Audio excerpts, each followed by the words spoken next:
Call the meeting to order. Is the staff ready? Is council ready? All right, great, thank you. I'd like to call today's meeting of the regular town council to order. It is St. Patrick's Day, March 17th at 3 o'clock. And with that, can we get a roll call, please, Town Clerk? Councilmember McKee? Here. Councilmember Knight? Here. Vice Mayor Reeves? Here. Mayor Moeller? Here. And note for the record, Councilmember Tripp is absent due to an excused absence. Okay, thank you very much. If we could all stand and say the Pledge of Allegiance, please. I pledge allegiance to the flag of the United States of America and to the republic for which it stands, one nation, under God, indivisible, with liberty and justice for all.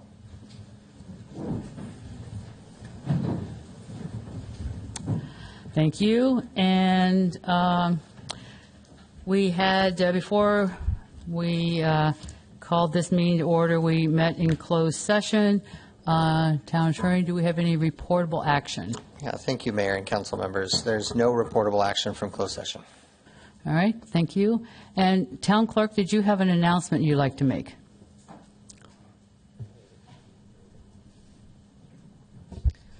The Town Clerk's office received a referendum opposing Ordinance 26539 on March 4th and submitted it to the Napa County Elections Office for signature verification. The Registrar of Voters has determined that the petition contains a sufficient number of valid signatures.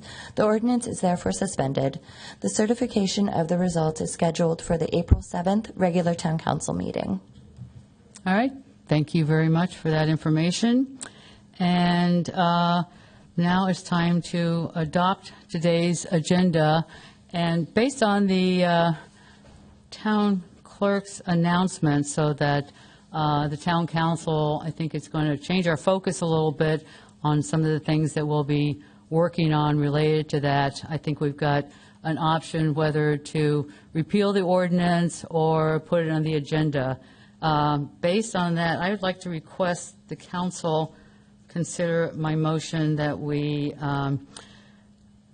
change our agenda and eliminate items 11A and B. So I'll need a second to that motion. I'll second. Any discussion? No?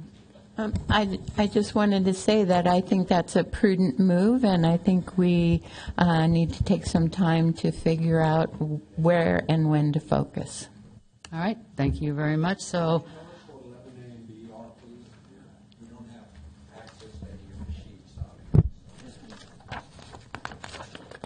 item 11A was the town staff was requesting to receive information from Bay Area Economics, Urban Economics Market Research Option. They had a memo that was attached and possible direction to staff based on their report. And the second item, 11B, was consideration of a resolution authorizing the town manager to execute an agreement as needed on call for professional services from BAE, Urban Economics. You're welcome. So no more discussion. All in favor, say aye. Aye. Any opposed? Any abstain? That passes unanimously between the four of us. Thank you. So next item, do we have any council member announcements you'd like to make public? Seeing none, let's move on. We have no proclamations and recognitions. And now it's time for, we will have one other public comment period once we get to the consent calendar. Typically, this is anything that's not on our agenda. So since those two items were removed, anything the public would like to talk about, you can come up to the microphone and state your name. We have a 5-minute limit. Also, we have people in an overflow room. Do we have, some of the people in overflow have? We did receive one public comment. One public comment for a gentleman who's in the hallway for non-agenda public comment. Okay, so let me have that. So what we'll do is, once we take public comment in this room, I will read all the public comment cards that are passed to me in the order that they come, and we'll call those people in at that time. All right, thank you. So if you could stand up, and can you, we have a 5-minute limit, and the clerk will be monitoring our time for us. Thank you. Thank you, Madam Mayor. Members of the council, I'm Rick Zucker. If you don't know me, I have some people in the room. I've lived here for 26 years now, raised 2 kids. Next door, I was on the ZBRB, been a fairly active person in the community. What you don't know is I've also been a land use planner for several jurisdictions in mostly county for 30 years.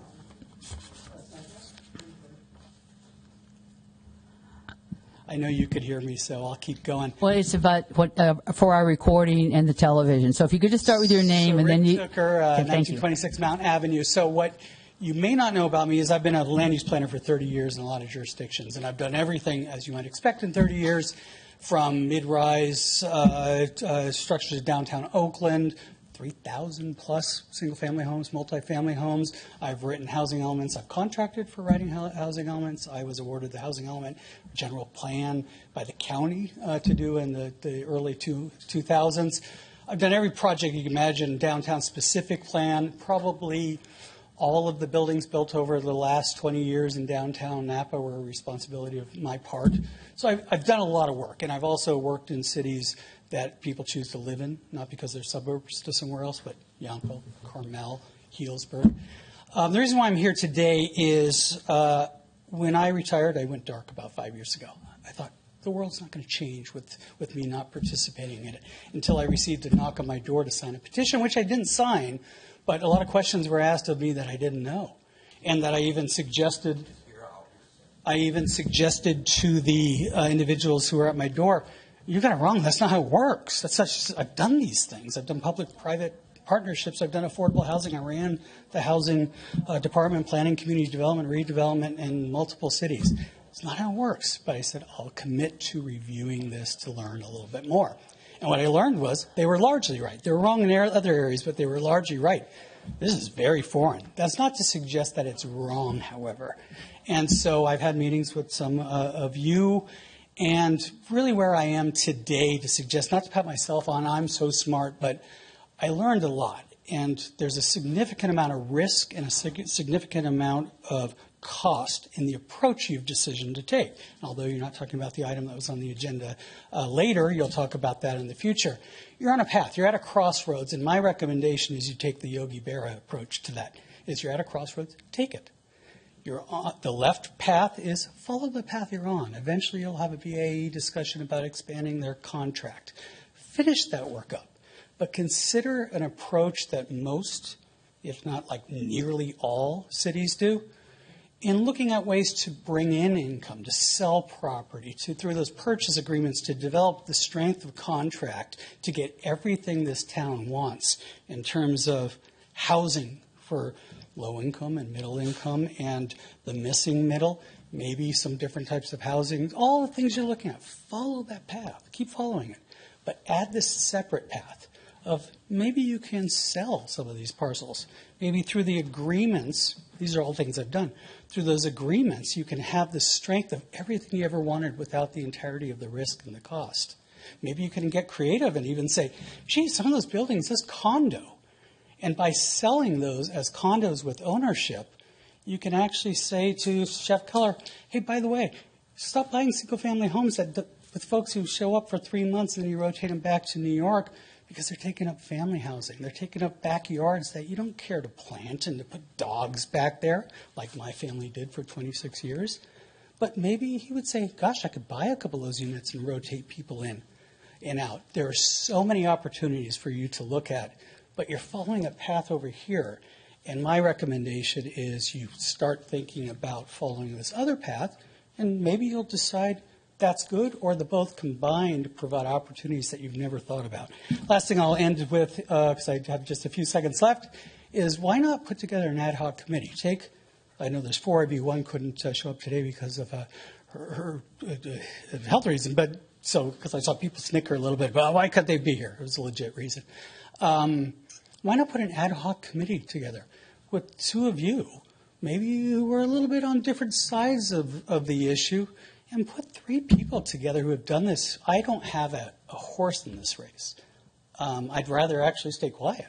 But I'm willing to give some help to people who may want it from experience, and pick a couple other people who actually have that skill set and knowledge of the community, who have run businesses, but who have also lived here and maybe raised children. Put a group together and start looking at some alternatives. That's the reason why I wanted to speak to you today. Thank you. Thank you.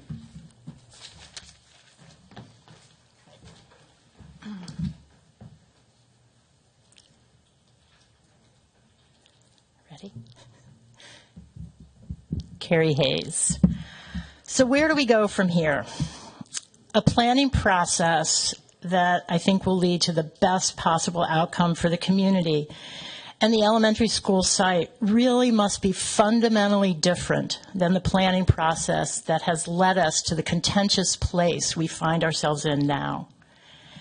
And the best possible outcome can be achieved through two actions. One, engage a professional, neutral facilitator seasoned in community engagement to lead a genuine visioning process that includes all stakeholders, employees, employers, residents, and those who live and work at the vet's home. Two, form an ad hoc community advisory group to provide ongoing expertise and specifically to elicit, examine, and present any and all stakeholder input. I'm going to elaborate on both of those. Why a professional, neutral, and experienced facilitator? Why is that so important? Well, first, in order to minimize the effect of bias that unavoidably influences a process led by anyone with a stake in the outcome.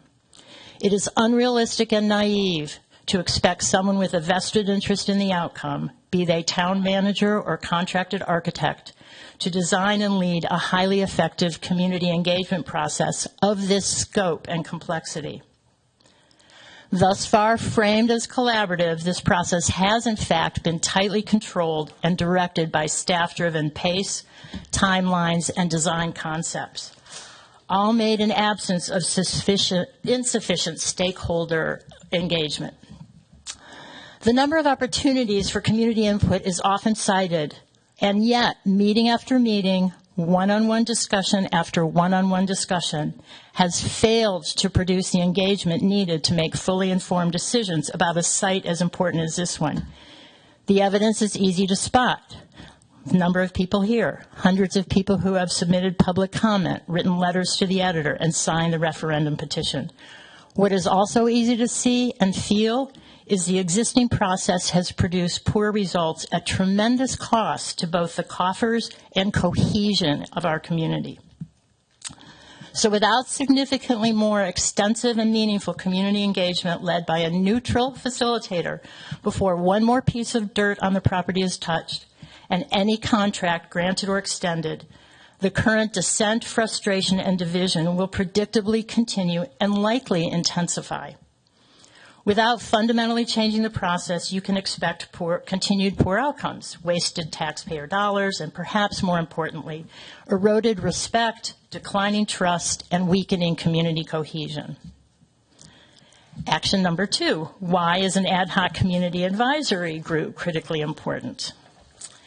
Not just because Rick said it. The ideas, thorough analysis, and feedback offered by many community members is not merely criticism, it's a resource that has been almost entirely untapped. It represents deep community knowledge of those who have lived and worked here for decades.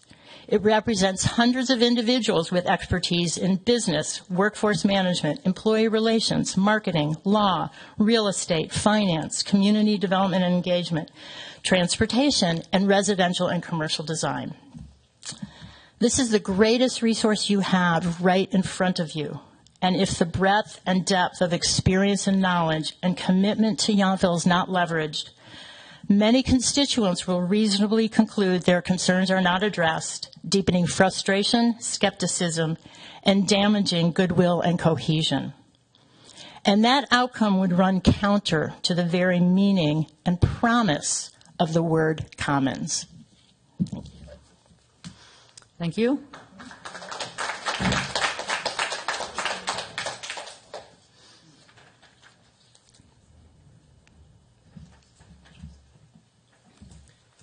Hi, I'm Ryan. I'm a resident of Napa, and I'm speaking on behalf of an organization. I'm a volunteer for Napa Solano for Everyone, and we're distributing, I was going to bring some really wordy stuff like suggested resolutions and agendized items, and I ended up doing this because there's so much chaos. I just wanted to take a beat and be like, you know, some of us think apartments are good, actually, and like studios are not the end of the world. And oh, please, yes.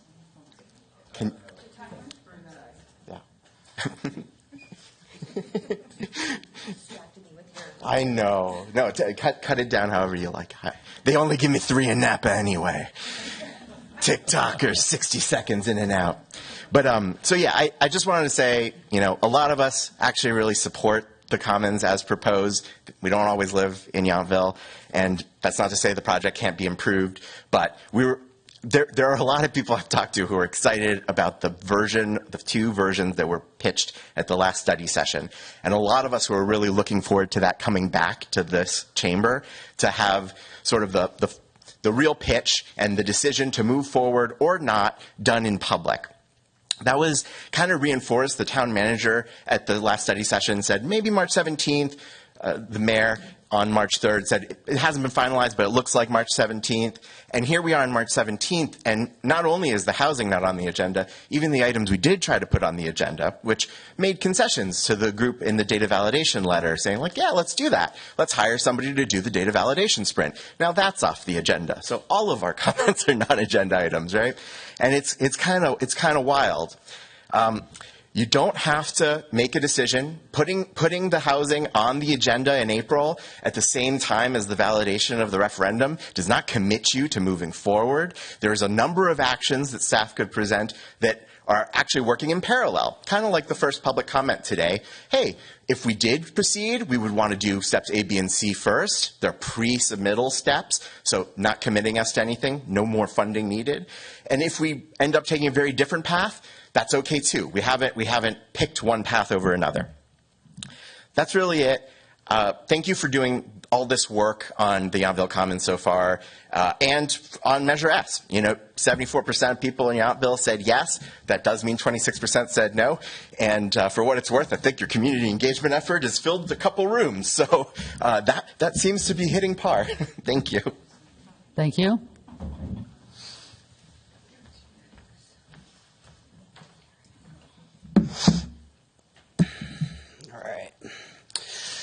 So, it's my understanding that the job of a town council is to represent the best interests. Do you mind stating your name for us? My name is Eric Appel.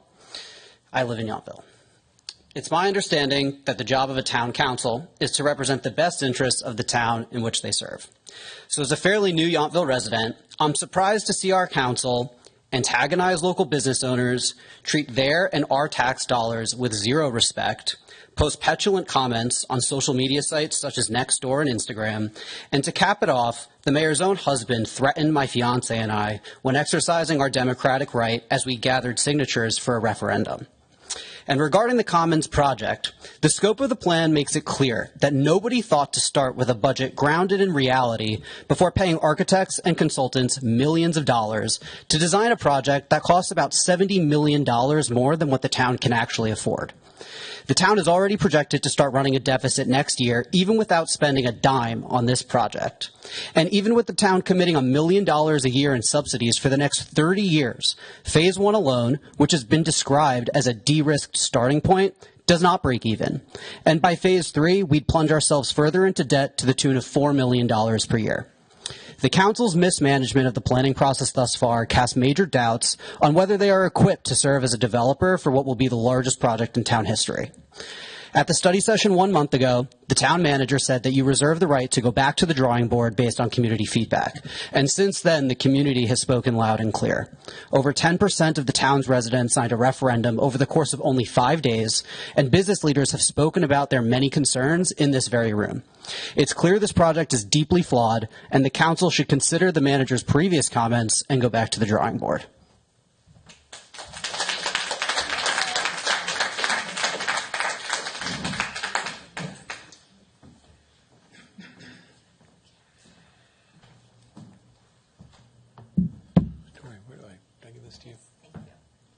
Thank you.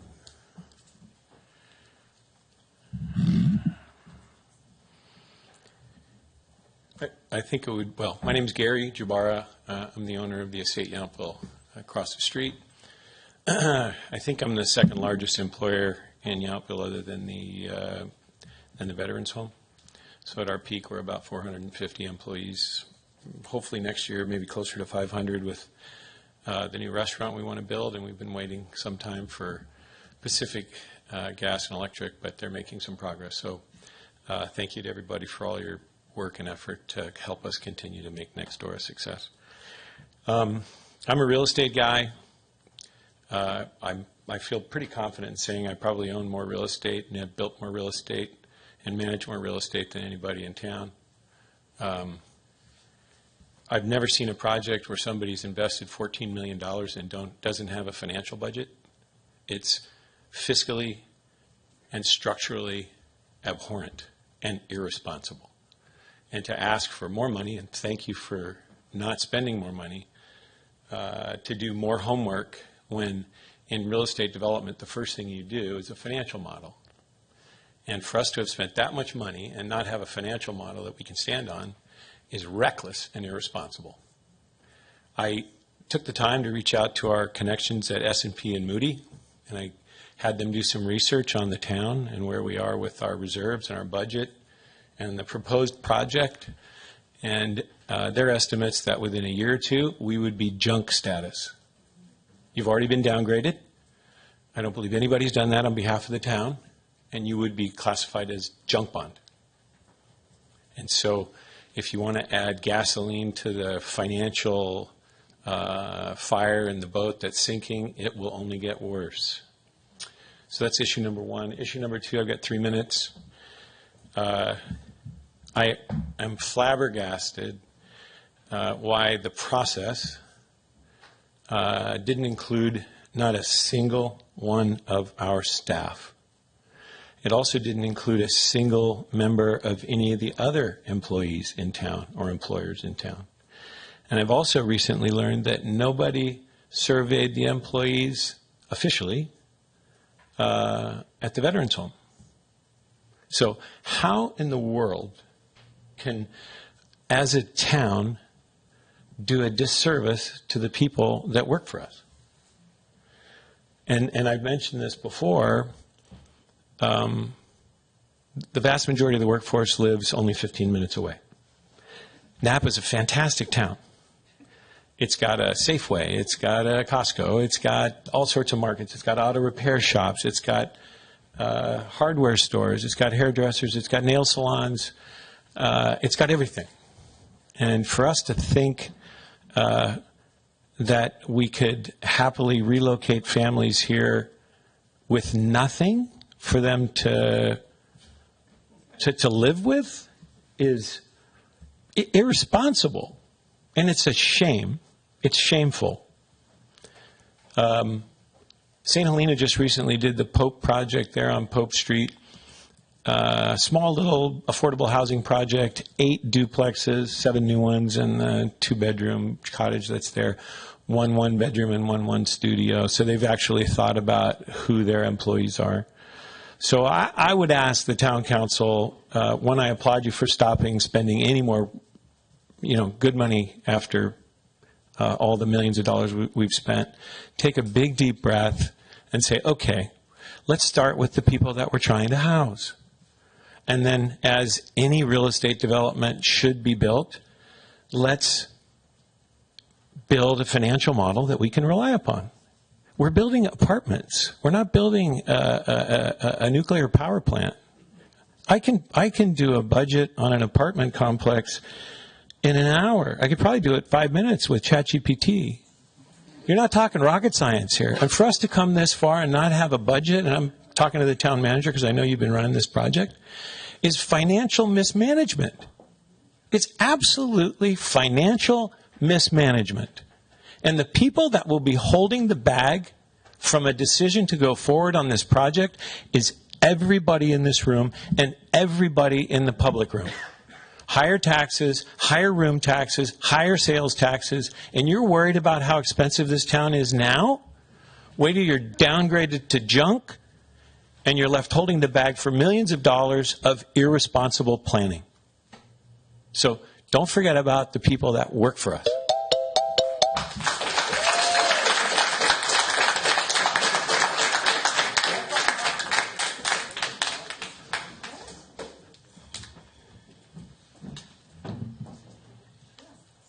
Anybody else like to address the council? Your husband, you should ask him how to respect. Or ask him to leave. Anybody else? Okay. About that, I will close public comment then. Because I don't have any cards for anybody in the local lounge, town. There are no additional public comments. Okay, thank you. Let's move on to our consent calendar. We have 4 items today for our consent calendar. Before I ask for a motion, do we have any public comment on the 4 items on our consent calendar? Seeing none, I would like to can I get a motion to approve our consent calendar? Move approval of the consent calendar. I'll second. We have a motion and a second. Any discussion? Seeing none, all in favor, say aye. Aye. Any opposed, any abstain? That passes unanimously. We have no guest presentations, no public hearings. Item number 12, staff Mayor? presentation and informational reports. We have an update on regional climate action and adaptation plan. Mayor, before we move on, I believe we have an attendee who has a speaker card that would like to make public comment. Okay?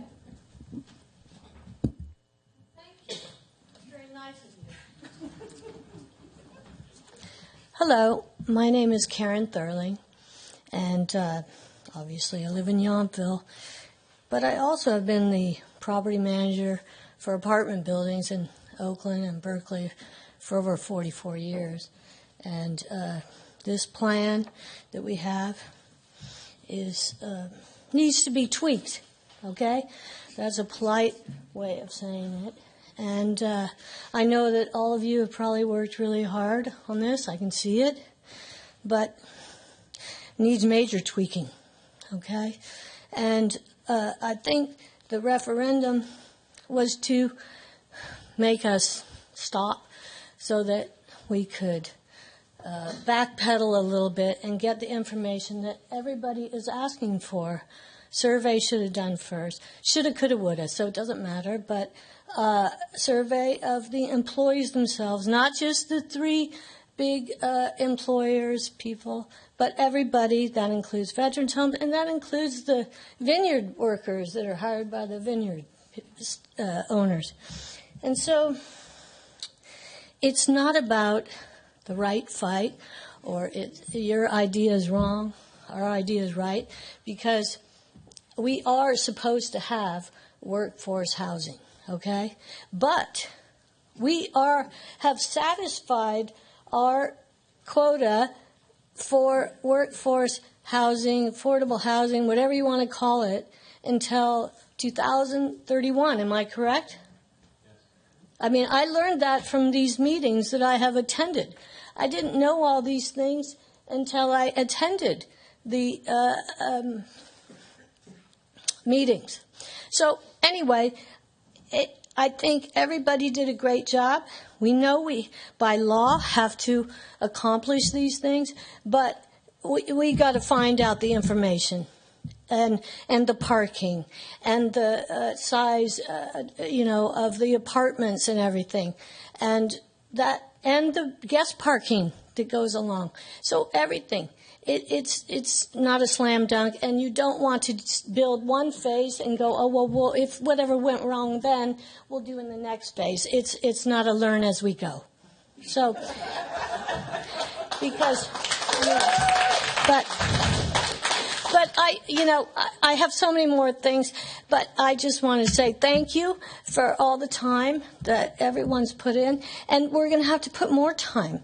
And the workforce housing is also more transient than you think, as opposed to having folks that are there 5 and 10 years and things like that. Maybe the veterans home, and I know the veterans home falls under another jurisdiction, but anyway, they must be included in this because I think is it 1% tax or something from the veterans home I think so. Anyway, thank you. Bye. Aaron, can you just comment? There was a couple questions. Can you address the comment about our RHNA numbers for this cycle, please? Sure. So our housing element, the 2031 or 2023 to 2031 six-cycle housing element, requires the town accommodate for 72 units. And to date, we have, I believe, around 12. So there's about 60 more units to go before the next housing element in 2031. Okay, I think there was also Measure S also contributes 1% of the TOT. So just to answer the second question. All right, so is there any more public comment? Do we have anybody else, clerk, who's waiting that you know of? I'm going to defer to the fire staff who's in the hallway. Are there any additional public comments out there? No, Mayor, no additional comments. Oh, just kidding. Please come to the podium, state your name for the record, and make your comment. My name is Daniel, not a resident of Yountville. Worked in Yountville, attached to Sotheby's since 2022. I have overheard and observed as this kind of project has taken shape and ideas have floated back and forth in the town. And there are a number of unique things about Yountville that I've observed and many that I promote in trying to invite individuals, families that appear to be great prospects for what Yountville has to offer. And without going down the list and listing each one, it is a delicate balance. The town has arrived where it has today. Very mature, very marketable, great attraction. But I think that the ecosystem is more delicate than can easily be maybe explained or sometimes seen. One of the very hard things in towns like this also is maintaining a community. A big challenge that I've had and questions that have come up is that there are seconds and thirds and that local community is hard to maintain, and that's something that cannot be done necessarily by ordinance or by rule, to my awareness, restricting seconds, thirds, and that kind of thing. So what you have in the form of community are basically those who are already here. I don't know the whole community, not aware of everybody that's here. I'm aware of who I've transacted business with and those that I've had the opportunity to meet during the course of my employment. But it's delicate, and there's an informal number. Who knows what it is? It's something that can't be necessarily easily quantified, but that it's like a spider web. Your community is basically who you have now, and there are a lot of connections there, and it adds a sort of component to town that keeps it from being something like an Aspen, a Vail, a Disneyland, a ski town, basically. And it's informal. Tourists get the benefit of those connections, and it can't be quantified necessarily. So I think with a project this big, I envisioned maybe it going in a direction, maybe building on what it originally was, as far as maybe something in the school direction early on, because you do occupy a very unique piece of land. You have some of the best amenities the valley has to offer the public. You have some of the best resorts and hotels the Valley has to offer the public, and that's an asset maybe that lends itself to maybe hospitality education or something in that direction. Not sure what that does as far as satisfying your obligations of housing, but your local asset and a lot of your local treasures are something maybe you can look to leverage and maybe protect by moving slower on irreversible projects that affect kind of the local community. That it's hard to build communities like this. Businesses saw it in 2020 when you lost key individuals. They just don't come back. There's a phrase people say, it's hard to make new old friends. And a community full of old connections like that can't be rebuilt quickly. So your position is hard. People are hard to satisfy.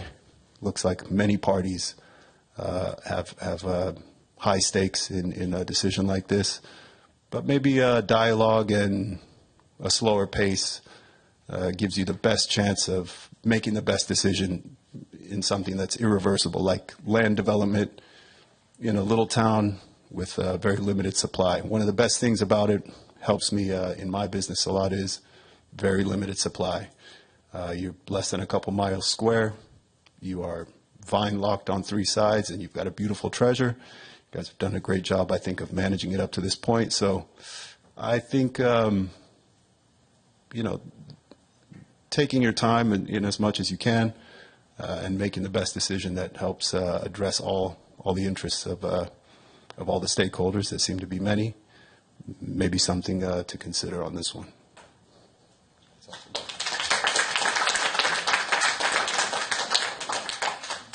Okay.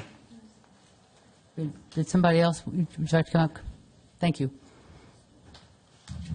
Hi, I'm Chris Cordero. I'm a resident of Yountville. I just had a question. I wanted to get a clarification on exactly where we stand relative to satisfying, I think it's version 6 of the ABAG mandates for the town. I was under the impression from all the literature I've read, we have satisfied that. I understand it's a dynamic process. Next version will possibly be different with respect to the mandate, but I wonder if someone could speak to that a little bit more in a bit more detail in terms of what those exact numbers are. Thank you. I think we already addressed that. Would you like to, one more time, Aaron? Sure, I can reiterate. So that speaks to what I just spoke to a moment ago. So it's the regional housing needs allocation that comes from ABAG. The town's 2023 to 2031 6-cycle allocation was 72 units, and that starts in 2023. To date, don't quote me, it's not exact. I believe we're around 12 units. So that leaves us about 60 left that we need to accommodate by 2031. All right, thank you very much. Is there anybody else who would like to come and address the council?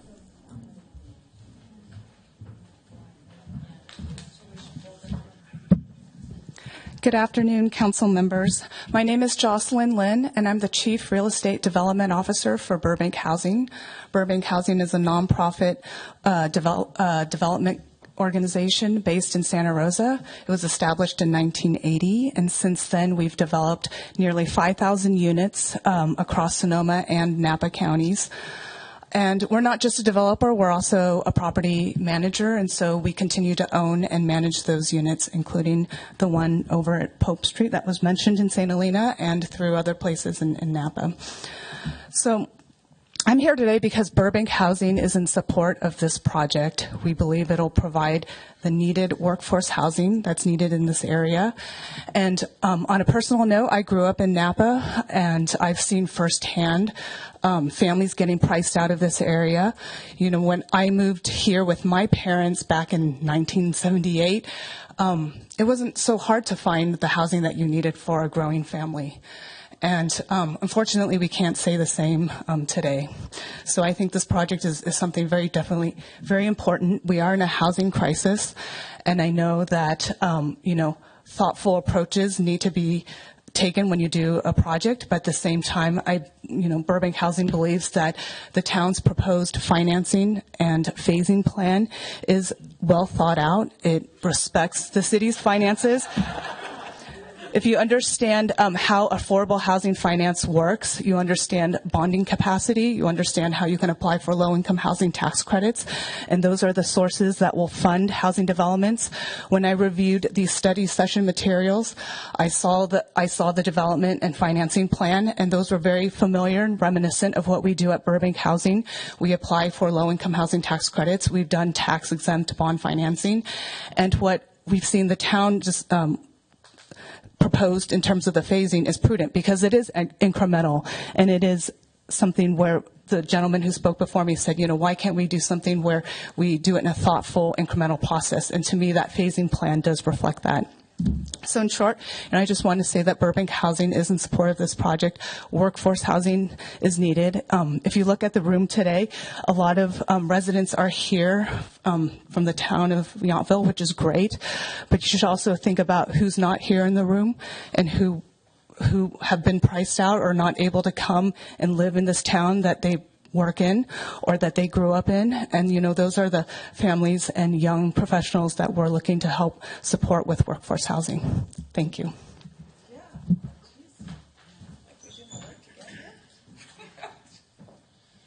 Okay, last call. I'm moving back to the staff presentation report. Yes, please, come up. Can I ask a question? No, you need to come up to the microphone. So we're taping it, and there's people watching it on television. It's basically, I'm Jill Turner. Can you move the microphone close to you? Thanks. Yes.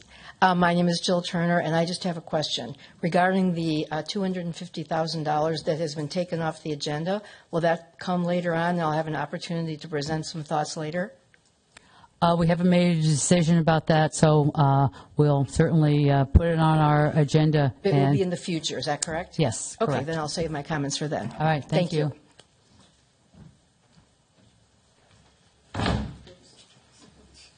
All right, I'm going to close public comment again, and let's move on to our staff presentation report on the Regional Climate Action Plan. Brad, are you going to get us going?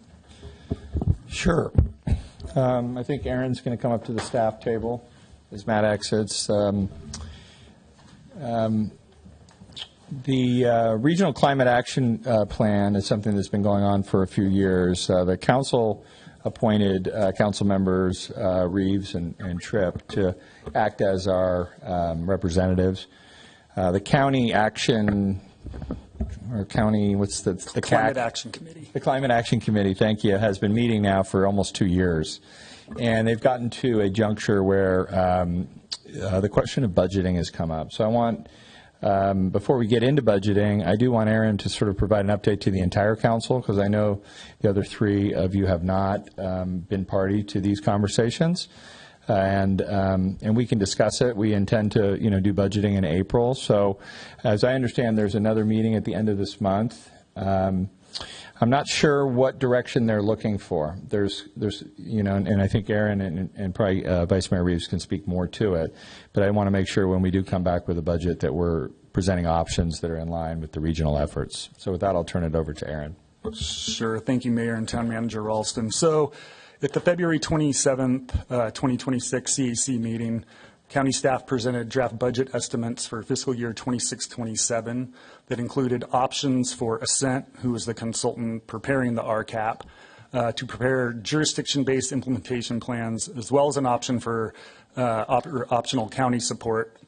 The budget for Ascent was estimated at $60,000 for the fiscal year. County was just under $16,000, and that's on top of the $11,000 of our share for the continued RCAP work. So that comes out to just over $86,000. The county had originally requested each jurisdiction be prepared to provide budget direction at their March 27th, 2026 meeting. However, based on feedback at the February 27th meeting from the various CAC members, the county is now working with Ascent on a revised scope and budget that more closely aligns with a regional implementation strategy opposed to individual implementation plans for each jurisdiction. The county has asked Ascent to minimize redundancies and reduce costs.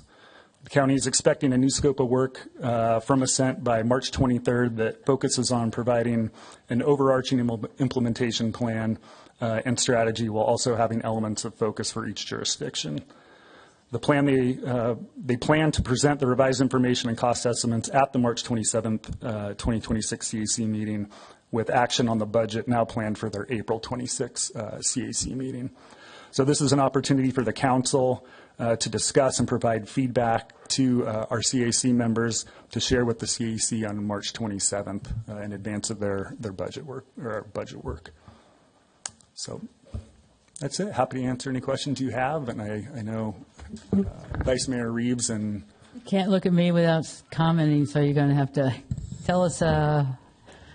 So I think one of the key issues with this budget that was presented in February is that the $60,000 for Ascent was an amount specified for every jurisdiction, and especially the Up Valley towns balked at that because obviously we have less implementation to do in our area than, say, the whole county or the city of Napa.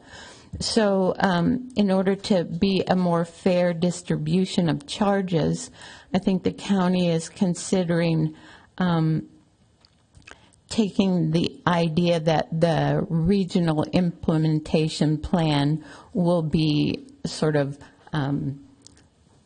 funded by the county, and then each jurisdiction will be having a small addendum to that plan, and we can apply all of these implementation things as our community is going through the work of our yearly capital improvements and maintenance and new projects. So I think it reflects a response to the concern from the Up Valley towns, and I think I'm hoping that the council will be able to see a revised number, and that will feel a little bit more realistic for us. Thanks for that update. Brad, do you have another comment? Well, obviously, we will report back. I think Councilmember Reeves, Aaron has been staffing these meetings as well. I don't know that there's any clear direction that we can provide other than we don't have $60,000 budgeted. We have been budgeting the costs of, accounting. I think there's a feeling with the Up Valley cities, if we budgeted that amount of money, we'd rather use it at implementation at the local level versus paying a regional consultant to tell us how we're going to have to spend that in the future. We do set aside we set aside money in the budget for mobility. This gets into EV chargers, implementing things that will be called out regionally in the climate action plan.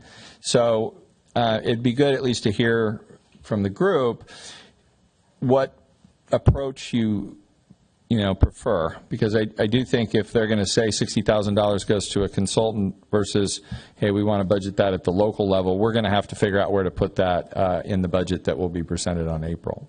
Has that a good summary, Vice Mayor? No, I think that's very helpful to me, and I do really recognize that first the Up Valley cities and towns, we have much smaller budgets than some of the other jurisdictions. And so in some of the other boards and commissions that we all sit on, if they were to go that way, then I think by having a proportional fee to our population and weighted votes is how all these other boards and commissions have always worked that out.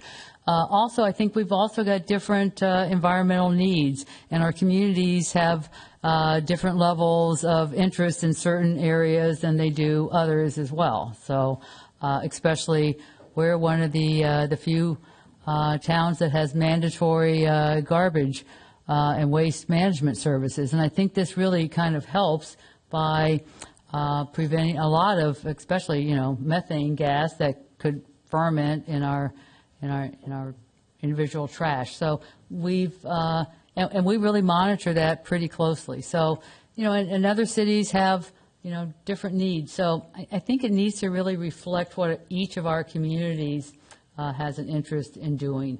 So anyway, those are just kind of my inputs as you kind of go on to the next phases. Any other council comments for the Vice Mayor? Go ahead. Councilmember Knight? Thank you, Mayor.